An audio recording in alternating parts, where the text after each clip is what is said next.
Here's what I'm making for my lunch today. So I know you've seen Emily Mariko's salmon bowl on TikTok, and it makes a great lunch to take to work. I added jasmine rice to one compartment, air fried salmon to the next, and then this gorgeous avocado to the third compartment. And that was everything for this container. For my first side in this container, I added in the seaweed snacks. I got this brand from Costco, and literally look how perfect these little seaweed snacks fit in this container. Next, we gotta sauce it up. So Emily usually puts sriracha, Kewpie mayonnaise, it's gotta be Kewpie, and soy sauce on her salmon rice bowl. So I just decided to make it easy on myself and make that one big sauce so I could just pour it on when lunchtime comes.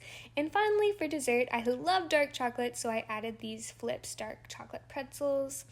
They're literally so good, and this container fit the perfect amount. And with that, my lunch was packed. All I have to do is stick it in my lunchbox and bring it to work.